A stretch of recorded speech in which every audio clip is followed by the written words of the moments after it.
Good evening and welcome to Iowa News and Views. My name's Joe Balcom. I'm the host of the program. I'm also a Johnson County Supervisor over here in Iowa City, and it's good to have you with us this evening. A few weeks ago I asked you if you knew how many county supervisors you had in your county, typically 3 or 5. I hope you took some time to figure that out and also figure out who your supervisors are, because they are working for you day in and day out on a variety of issues of importance to our local community. So look up your supervisors and say hi to them. We have a great show this evening. We're going to be talking about alternative energy and specifically wind power. In Iowa, we are very dependent on outside sources of energy to power our cars, to heat our homes, and to run our businesses. In fact, about 98% of the energy we use here in Iowa we have to import from other places. And we're going to talk about how here in Iowa we can begin to make a difference there. Because as we talk about buying energy, we're spending about $5 billion a year to purchase that energy, about 2/3 of which leaves our state. If we can begin to keep some of that energy here in Iowa by producing some of our own power, as well as doing more in the way of energy efficiency, we can create some jobs and we can do economic development in our communities throughout this state. And with us tonight to begin talking about that topic are two special guests. We have with us Glenn Cannon, the General Manager of Waverly Light and Power, and Patti Cale, the Service Coordinator for the Iowa Association of Municipal Utilities. Right. Great to have you both here tonight. Thanks. Patti, could you give us a little bit of background on the history of wind power in Iowa? Sure. I think a lot of Iowans are familiar with wind from back in the farm days. Mm-hmm. Most farms in Iowa had some kind of wind charger or windmill to pump water. So some of the acceptance that we're seeing with wind power now really comes from that history of people using wind and seeing the usefulness of it. Iowa was also one of the manufacturing centers for wind turbines or windmills mm-hmm. back in the mm-hmm. 20s and 30s. Mm-hmm. Now with rural electrification and with the centralization of power after the 30s and 40s, that resource really declined in Iowa. But then we saw another resurgence in the 70s with the energy crises that mm-hmm. the United States mm-hmm. went through. There was a renewed interest in renewable power and alternative power. And so, you saw some other kind of a new generation of wind turbines that produced electricity start to dot the countryside. Those turbines, though, were not all that reliable, and sometimes you still see them standing there, sure. but not operating. Uh-huh. Now, in the 80s and 90s, we're in a whole new generation, really a modernization of wind power.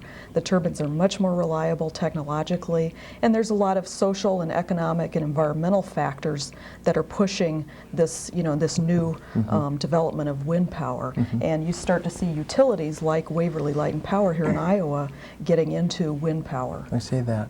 Glenn, what's driving the more recent push to bring these machines online? Well, I think it's coming from several fronts. One of them is from the customer. Customers are showing a lot more interest in renewable resources because of the environmental aspects. And the other part is economics. The price of wind turbines has come down since the 70s. The performance has gone up and reliability is up. So wind is a more viable option than it was just a few years ago. Mm-hmm. Patti, in terms of Iowa, could you give us a little bit of profile about where our power comes from now, what kinds of, where the breakdown is on electricity? Okay. Well, you mentioned that 98% of our energy is imported, mm-hmm. and that's real important because that is primarily in the form of fossil fuels mm-hmm. like coal and oil and natural gas. We also have a pretty significant dependence in this state on nuclear power, mm-hmm. which some people may not realize. We have one nuclear power plant within our borders, but we get the power from several that are outside the state. I see. So in terms of our electricity, where it comes from, about 85% is from coal. So there you get into all the issues with global climate change and acid rain and other environmental issues with coal. Coal is also a very cheap power source right now, and so when you start talking about alternatives like wind, you have to talk about the economics and how can wind and other alternatives compete with these relatively cheap power sources that we currently use. Sure. You mentioned nuclear. About how much power is supplied to Iowa from nuclear It plants? depends on how it's calculated. The federal figures that the state people use say about 10% from nuclear. That much? But that's only counting what's produced here in the state. When you include what comes from outside the borders, it's actually closer to 25%. Wow. I wouldn't have guessed that. That's a lot. Right. And how about alternative energy in Iowa now, Glenn? What percent? Do we have a sense of what percent of power it provides right now? Yeah, it's probably less than 2%. Is that right? Even when you include some of the existing hydro units, it's pretty small. How is wind being used in Iowa today? What kind of applications? Mostly electrical? Right, right, yeah.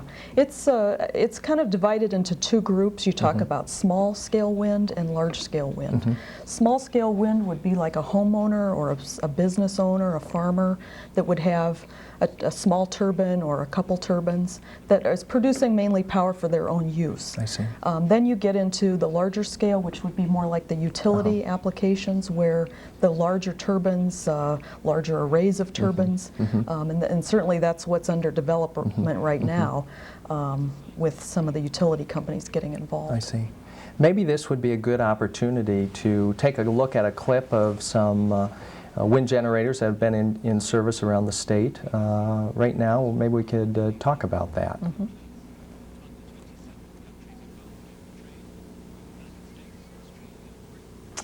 What are we seeing here? This is a larger turbine at Adair, Iowa.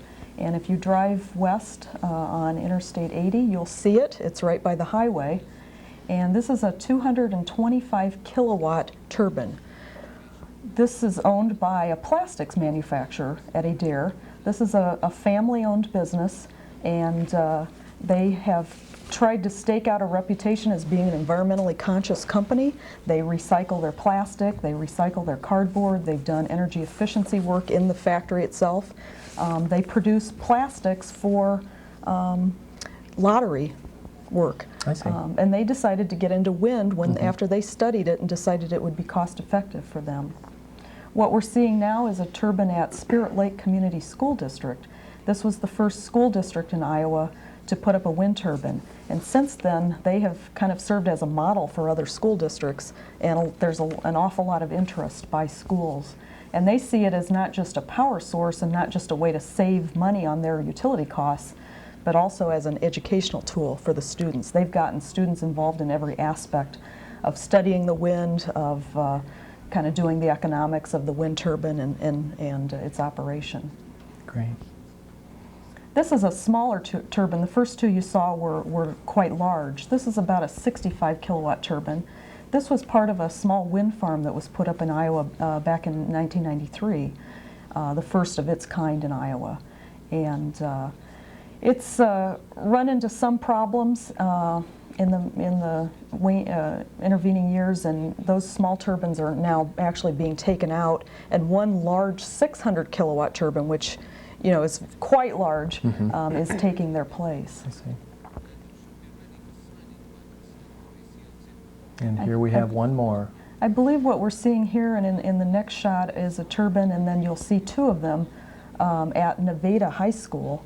And that was an interesting story too. There you see the two. These turbines were donated to the schools by a philanthropist from Nevada. This is a banker who had done a very nice business and prospered in that community and wanted to give something back, and decided that a gift of alternative energy that would keep on giving by producing power for the schools would be appropriate. And so he's actually donated the two to the school and then one other one to the Story County Hospital. That's great. So we have some projects up and running. It's great to see them. Right. What are some of the pluses and minuses, Glenn, of generating power from the wind?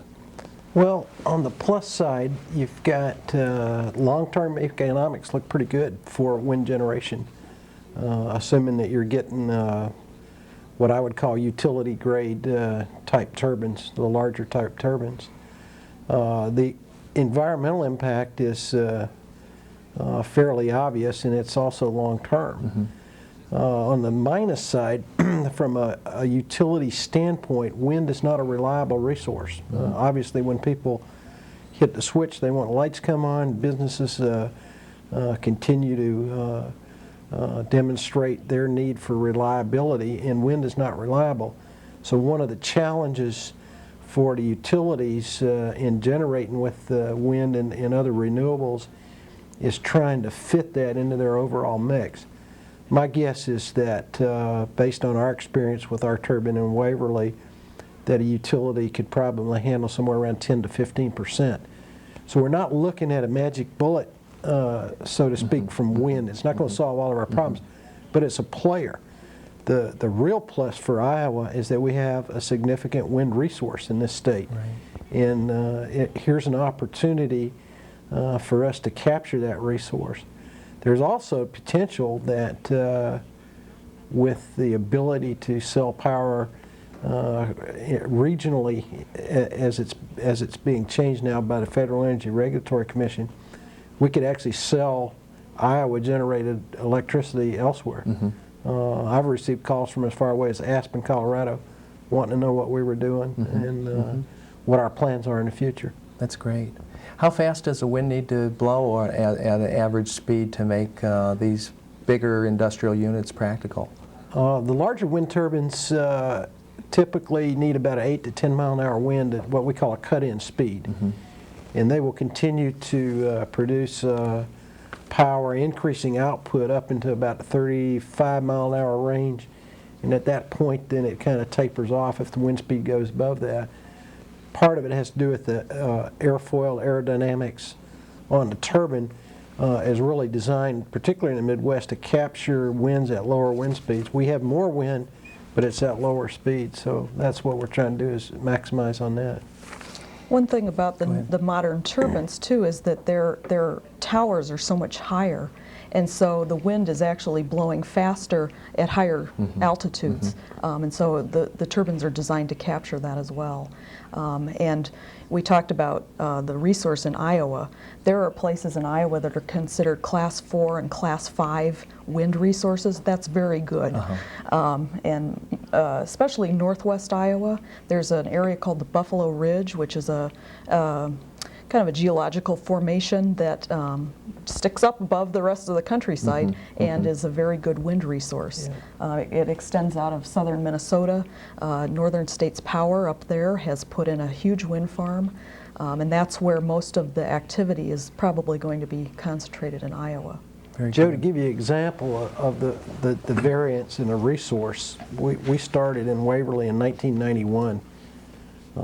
Evaluating what our wind resource was. In 1993, we installed an 80 kilowatt Zahn turbine. The difference between the wind resource in Waverly versus northwest Iowa would increase production by 70%. Wow. So the economics are in our favor, and what we'll do, we've already made a commitment to purchase 2 750 kilowatt turbines. They should be coming online next summer. So very good. It makes a lot of difference where you're at. You're watching Iowa News and Views. My name's Joe Balcom. We have two people with us tonight. Glenn Cannon, the General Manager from Waverly Light and Power, and Patti Cale, the Energy Services Coordinator for the Iowa Association of Municipal Utilities. We're talking about alternative energy and wind power. I want to encourage you to send us some email. We have an email address we're going to give you right now. We'd like to know what you think of the show. Give us some ideas for future shows. We'd like to hear from you on how we can make this a better show for you. Send us some email. We're talking about alternative energy, and maybe this would be a good time to see the presentation about the Waverly Light and Power Company. We've got another short segment of videotape here to show you that describes some of the efforts that are going on in Waverly.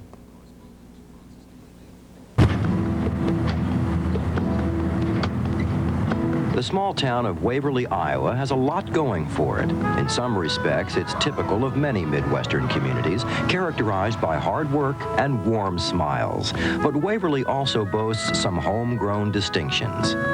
For instance, its residents point with pride to the town's literacy rate, the highest in the nation, to the handsome new civic center built on the banks of the Cedar River, and to the local electric utility. The local electric utility? Strange, but true.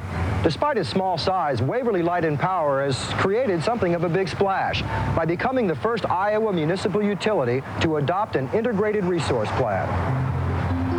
This process of strategic planning lets the utility choose the most cost-effective and environmentally sound resources to produce and deliver electricity to its customers. And because it's owned by those customers, they have a direct say in the environmental direction the utility takes. All seem to agree that taking control of their energy future will mean investing locally in energy efficiency and renewable energy. For instance, Waverly Light and Power was the first utility in the Midwest to own and operate a wind generator, a device that caught the imagination of many locals from the first. When I heard that they had bought a generator, I told them that I had some of the highest grounds in the county, and this would be a good place for it. Now I hope that they build more. The study of wind has led to a partnership of the utility with the University of Northern Iowa in forming the Midwest Wind Energy Program. As a safe, clean, and renewable energy source for the future, it has great potential.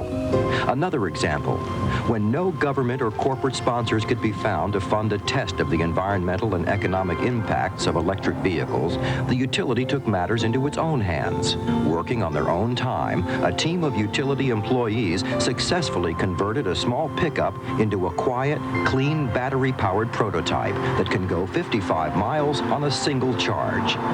According to utility officials, energy efficiency, like charity, begins at home. They were the first utility in Iowa to implement the Good Sense program, which promotes conservation in new and existing homes. By adopting energy-efficient design and equipment, homeowners can still enjoy comfort while cutting their electric bills.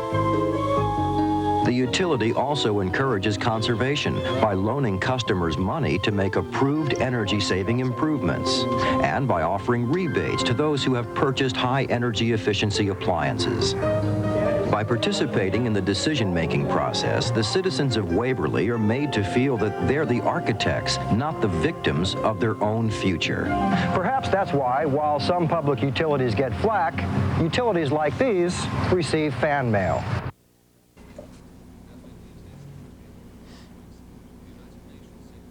Well, I'd like to thank the American Public Power Association for letting us use that videotape, as well as the Department of Natural Resources for the video clips we showed earlier. That was quite a story about Waverly Light and Power. Glenn, what's next? Other projects coming online? Joe, we've got a grant from the National Renewable Energy Lab to assist in putting in the two 750 kilowatt turbines in northwest Iowa. We're still working on the site.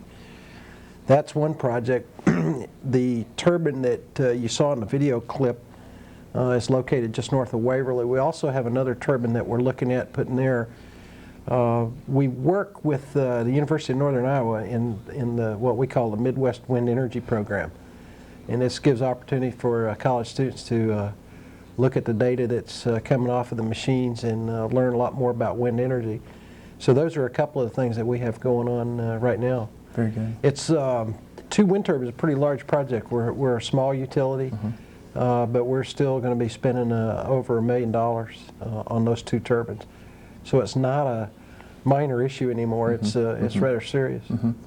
It's very impressive. It's good to see that your ratepayers and your consumers of your services are willing to go out with you to bring those projects online. It's some good leadership taking place here, it seems to me. It's also a public process. We're owned by our customers, and we meet with them, and they played a part in the role of making these decisions. So they've got some ownership in it. That's great. That's great. Power municipal utilities, I guess. There's another big deal in the works with Zond Energy and Mid-America, who have struck are in the process of striking a deal to bring on, I believe, 150 turbines to provide power to about 50,000 homes in Iowa, hopefully. And it's really the result of Iowa Utility Board decision to basically require that utility to kind of follow some legislation that was passed back in the early 80s. Right. What's going on here, Patty? Well, like you said, the legislation was passed in the 1980s, 1983. Okay. And it was to require investor-owned utilities like Mid-American and IES to look into alternative energy and to develop some. Unfortunately, it's taken until 1997 to actually get that done. It's finally happening because the utility board just told those utilities that they'd run out of time and that it was time to act now. And so now we're seeing contracts where a private developer, Zond Energy, which is a wind manufacturer out of California, one of the few U.S. companies that produce wind turbines, is developing some wind farm projects around Alta, Iowa, northwest Iowa, and Mid-American and IES will be actually purchasing the power from those projects. I see. They're huge machines, 15-story machines with turbines the wingspan of 747s. That's amazing in size. So they're pretty industrial units. Right. Very good.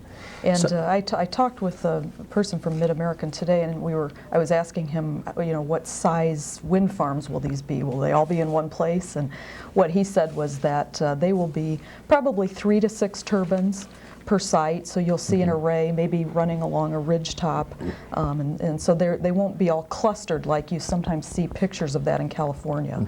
Our geography is just different in Iowa, and so the wind farm is going to look a little bit different in Iowa than it does in California. great.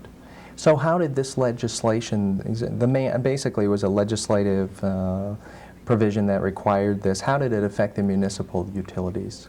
The municipal utilities were not required to Okay. do this, but you see utilities like Waverly and some others, Cedar Falls, are developing projects voluntarily. I see. And I think, again, municipal utilities have a different purpose and different structure than investor-owned utilities, and so they're responding to their customer demands. Their customers are their owners. And people, throughout the country and in Iowa are saying they want alternative energy, they want environmentally clean energy, and wind power just fits that bill very well. Sure. In reading some of the background materials about the process, the legislative process, there seemed to be some interest by the investor-owned utilities over the last couple legislative sessions to try and repeal that provision that would require that, and that didn't happen because there was an organized opposition, the SEED coalition in Iowa that was made up of the renewable energy folks, the Isaac Walton League, Iowa Citizen Action Network, and the Union of Concerned Scientists kind of came together and stopped that. One provision that did pass, though, allowed municipalities to work together on projects in financing. Are we going to see some jointly financed projects? Right now, are we? In fact, the Iowa Association of Municipal Utilities has organized a municipal utility wind farm. And there are about 10 to 12 municipal utilities that are going to go on a joint project to do that. So I think you'll see that project probably coming online about this time next year also. We haven't been able to say a lot about that because we're negotiating with the Department of Energy for a contract for that right now. I see. But by the end of May, we'll have an announcement and we'll be able to talk freely about that All right. project. Well, we'll that's be great. excited All about right. it at that time. Very good. Yeah. What's in this for ratepayers? How are ratepayers going to be impacted over the next few years as these alternative sources come online? Do we know yet? I'll take that because I deal with the rate issue a lot. What you have initially is that you've got a situation in Iowa where the utilities have done a very good job. And our energy costs are low. If you look surrounding areas or you go to other parts of the country, you're going to find that rates are higher than what they are in Iowa. And for that reason, wind is not as economically attractive. Short-term wind's going to cost more. However, the life of these wind turbines, we're anticipating to be somewhere between 25 and 30 years. So any type of inflation escalator you apply on our other resources, discounting any kind of environmental costs, which continue to rise, is going to make wind more attractive as time goes on. So you almost have a balance here of trying to offset those short-term increases versus the long-term benefits. Some utilities have done projects that involve green pricing. If you want to pay a little bit more, you can have environmentally friendly generation. I'll give you my personal opinion. I think that because wind is not a major part of our resource, that we can handle those small increases in the cost on the short term, and that all customers should share in that. And on the back end of it, that when the real savings come in, then all customers should benefit in that. So actually what we're doing is kind of investing in the future. Very good. Patty, you had some resources you brought with you. Do you want to show those now? We've got about a couple minutes left here. Okay. If people are interested in learning more about wind, this book called Wind Energy Comes of Age by Paul Geip is just a fabulous resource. It goes through the history of wind power, talks about how it developed in Europe and what's going on with it now. Real good. There's also an organization called the American Wind Energy Association, and they have a number of different publications. They have a directory of manufacturers and contractors that you can use. The Isaac Walton League then also has this Landowner's Guide to Wind Energy. If people are interested in putting up their own wind turbine, if they own a farm or they have a piece of land that's suitable, this is a good resource. There's a lot that goes into doing the calculations and really doing the research. Very good. And this would walk somebody through some of those steps. So if people wanted to call me and get the information about how to get these resources, that would be fine. Terrific. In a moment, we'll be giving you some contact information for both Glenn and Patty. We need to go. We got about 1 minute here. We appreciate you joining us. I'll tell you, you're not going to see programs like this on every station, so we encourage you to continue to tune us in. I'd like to thank you for tuning in. I'd like to thank our volunteer crew this evening for producing the show. Please send us your ideas on how we can do better. We give you our email address here in a moment, and our phone number and our address. We also have an internet discussion forum on the show, and if you send us some email, we'll tell you how to get involved with that. I'd like to also thank our local sponsors and our local contributors around the state for making this show possible. Don't forget to set your VCR for next time, and remember, we are just producing a TV show here. What's really important is what you're doing in your community each and every day. I'd like to thank Glenn Cannon and Patti Cale for being with us today. It's been a pleasure having you with us. Good luck with your work. Thanks. And we'll see you again. Thanks. Thank you.